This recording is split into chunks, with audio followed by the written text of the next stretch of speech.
देवरानी नहीं, बहन है मेरी। ये लीजिए, मैं आपके लिए खाना लेकर आई हूँ। कितनी बार बोला है मैंने कि मुझे सब्जी पसंद नहीं है, फिर भी क्यों लेकर आती हो मेरे लिए? घर में आज यही बना था, इसलिए मैं यही ले आई। आइंदा मेरी पसंद के बिना कुछ भी लेकर आई ना तो मुझसे बुरा कोई नहीं होगा। अमित ऐसा कहकर बेचारी मनीषा को बहुत डांटता है और मनीषा चुपचाप रोते हुए बिखरा हुआ खाना समेट कर रसोई में बर्तन रखने चली जाती है। मेरे साथ ऐसा क्यों होता है?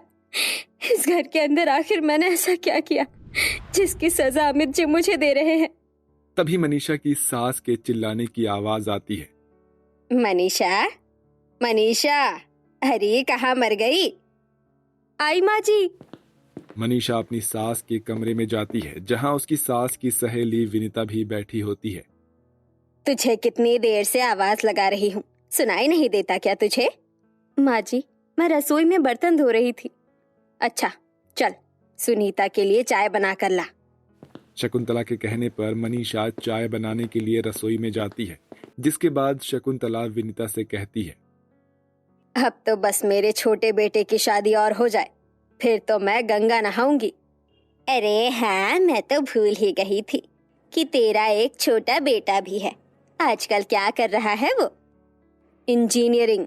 इंजीनियर बन गया है बेटा मेरा। ये लो, बगल में छोरा, शहर में ढिंडोरा। मेरी बेटी भी कुंवारी है, अगर तुम कहो तो ये दोस्ती रिश्तेदारी में बदल देते हैं।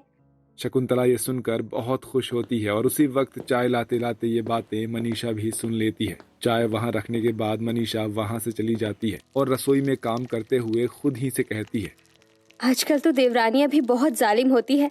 वो तो अपनी जेठानी को कुछ समझते ही नहीं। क्या पता मेरी देवरानी कैसी होगी। मनीषा बहुत ज्यादा परेशान थी। उस घर में उसकी कोई इज्जत नहीं करता था। वहीं विनीता से शकुंतला रिश्ते की बात पक्की कर लेती है और बहुत जल्दी शादी की तारीख भी रख लेती है। माँ जी, मेरे पास शादी में पहनने के लिए कपड़े नहीं हैं। हाँ हाँ पता था, रुक जा, दे रही हूँ तुझे कपड़े। शकुंतला अपनी ही पुरानी साड़ी निकालकर अपनी बड़ी बहू को दे देती है और वही उसने अपनी नई बहू के लिए दुनिया भर के नए नए कपड़े और ज्वेलरीज खरीद रखे होते हैं। माँ जी, ये साड़ी तो आपने कई बार पहनी है। अरे बहुत अच्छे नसीब है तेरे जो तुझे इतनी महंगी और अच्छी साड़ी दे रही हूँ। आज तक खराब नहीं हुई है। इस तरह शकुंतला अपनी बड़ी बहू को पुरानी ही साड़ी दे देती है। कुछ दिनों में विकास की शादी मानवी से हो जाती है, जिसके बाद मानवी गृह प्रवेश के लिए दरवाजे पर खड़ी होती है। कितनी प्यारी हो तुम, कहीं किसी की नजर न लग जाए तुम्हें। अरे अब क्या उसको दरवाजे पर ही खड़ी रखोगी? अंदर बुला लो, बेचारी थक रही होगी। शकुंतला के कहने पर मनीषा अच्छे से गृह प्रवेश करके मानवी को अंदर बुला लेती है, जिसके बाद शकुंतला मानवी के सारे काम अपनी बड़ी बहू मनीषा से करवाती है। आ जाओ, एक काम करो, अपनी देवरानी के लिए कुछ पीने के लिए ले आओ और खाने के लिए लेकर आओ। अरे नहीं माँ जी, मैं खुद ले सकती हूँ, और वैसे भी अभी मुझे कुछ खाने का मन नहीं है। मानवी के ये कहने पर शकुंतला मनीषा से कुछ नहीं मांगती। थोड़ी ही देर में मानवी की शादी के बाद वाली सारी रस्में हो जाती है। दूध में अंगूठी ढूंढने वाली रस्म भी हो गई है। जा बहू, तू थोड़ी देर आराम कर ले, और बड़ी बहू, रसोई का बुरा हाल हुआ है, उसे साफ कर ले। मानवी को पहले दिन से ही शकुंतला किसी भी काम को हाथ लगाने नहीं देती, लेकिन वही मनीषा घर के सारे काम कर रही होती है। अपने कमरे में जाने के बाद कपड़े चेंज करके मानवी रसोई में आ जाती है। जेठानी जी, आप अकेले काम कर रही हो? रुको, मैं आपकी मदद करवा देती हूँ। नहीं देवरानी जी, आप बहुत ज्यादा थक गई होंगी, आप आराम कर लो। थकी हुई तो आप भी हो, हम दोनों मिलकर काम कर लेंगे तो जल्दी हो जाएगा। मानवी मनीषा के साथ मिलकर सारे काम करवा लेती है और ऐसे ही सारे बर्तन भी धो लेती है, जिसके बाद वो दोनों अपने अपने कमरे में सोने चले जाते हैं। अगले दिन जब सवेरा होता है तो मनीषा घर के सारे काम करने के बाद रसोई में सभी के लिए नाश्ता तैयार कर रही होती है। अरे आप अकेले ही खाना बनाने लगी, मुझे बुला लिया होता, मैं आपकी मदद करवा देती। अरे बहू, तुम्हें काम करने की क्या जरूरत है? अभी तो तुम इस घर में आई हो, थोड़े दिन आराम करो। ये है ना, ये कर लेगी सारे काम। माँ जी, जेठानी जी मेरी बड़ी बहन के जैसी है, अकेले काम करते हुए अच्छी नहीं लग रही। मैं उनके साथ काम करवाऊंगी, आप बाहर बैठिए, हम आपके लिए अभी नाश्ता लेकर आते हैं। ये सुनकर शकुंतला मुंह बनाकर बाहर आकर बैठ जाती है, लेकिन वही मनीषा बहुत खुश होती है। मानवी उसके साथ सारे काम करवाती है। तुम थोड़ी देर पराठा देखो, मैं अभी आती हूँ तुम्हारे जेठ जी को उठाकर। मनीषा ऐसा कहने के बाद अपने पति के कमरे में जाती है और उसे ऑफिस के लिए उठाती है। अमित जी उठ जाइए, आप ऑफिस के लिए लेट हो जाएंगे। आधी कच्ची पक्की नींद से उठने के बाद अमित मनीषा को जोरदार तमाचा मारता है। अब उठा रही हो जब मैं जॉब के लिए लेट होने वाला हूँ? कितनी बार कहा है तुम्हें हाँ कि मुझे समय पर उठा दिया करो। चलो हटो यहाँ से। अमित ऐसा कहकर मनीषा को धक्का दे देता है और वो नीचे गिर जाती है। बेचारी वहां से उठती है और रसोई में जाकर चुपचाप काम करने लगती है। उसके चेहरे पर छपा हुआ चाटा देखकर मानवी को बहुत बुरा लगता है। अरे जेठानी जी, ये क्या, आपके चेहरे पर चाटे का निशान? अभी तक तो सब कुछ ठीक था। मनीषा मानवी को अपने पति के द्वारा की गई हरकत बताती है। ये सब आपके ना बोलने का नतीजा है। अगर आपने शुरू से ही अपने लिए आवाज उठाई होती तो शायद ये ना होता। और जेठ जी बेवजह आपके ऊपर इस तरह हाथ नहीं उठाते। अगली बार ऐसा हो तो अपने लिए आवाज जरूर उठाना।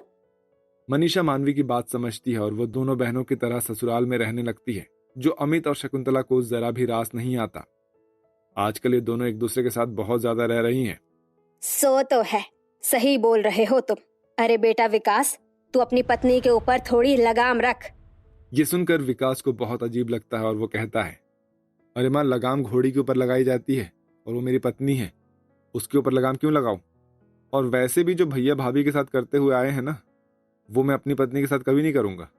ऐसा बोलकर विकास चला जाता है। उसके मुंह से ये बात सुनकर अमित को बहुत तेज गुस्सा आता है और वो अपना सारा गुस्सा उस रात मनीषा के ऊपर निकालता है। वो बेल्ट से उसे मारना पीटना शुरू कर देता है।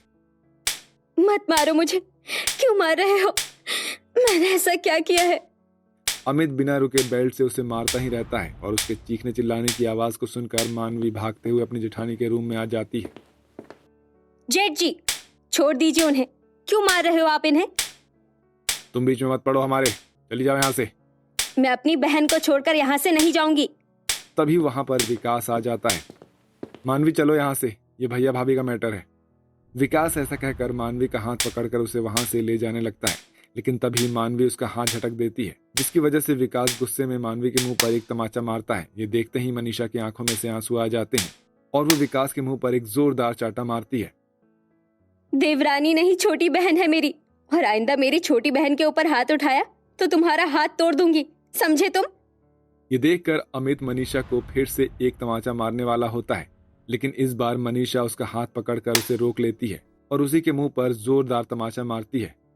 मैं तुम्हारे पैरों की जूती नहीं हूँ, इस घर की बड़ी बहू हूँ। आज तक मैं कुछ नहीं बोल पाई, इसका मतलब ये नहीं कि आगे भी कभी नहीं बोलूंगी। आइंदा अगर मेरे ऊपर हाथ उठाया तो मुझसे बुरा कोई नहीं होगा। ये देखकर शकुंतला को अपनी गलती का एहसास होता है। इन सब की असली गुनहगार मैं हूँ। बहू, मुझे माफ कर दो, मैंने तुम्हारे साथ बहुत गलत किया। मुझे ऐसा नहीं करना चाहिए था, क्योंकि मैं ही अपने बेटों को अपनी बहुओं के खिलाफ भड़काती थी। आज अगर आपने अपने बेटे को अच्छी परवरिश दी होती तो शायद ये दिन कभी ना आता। और हाँ, याद रखना माँ जी, मेरी देवरानी मेरे लिए देवरानी नहीं, मेरी बहन है। जो मेरे साथ हुआ वो मैं अपनी छोटी बहन के साथ हरगिज नहीं होने दूंगी। उस दिन के बाद से घर का माहौल बिल्कुल बदल जाता है। अमित बहुत शांत स्वभाव के साथ मनीषा के साथ रहने लगता है और वहीं विकास भी मानवी के साथ बहुत अच्छे से रहता है और शकुंतला घर की सुख शांति अच्छे से बनाए रखती है। इसी के चलते सब लोग एक साथ खुशी खुशी रहने लगते हैं।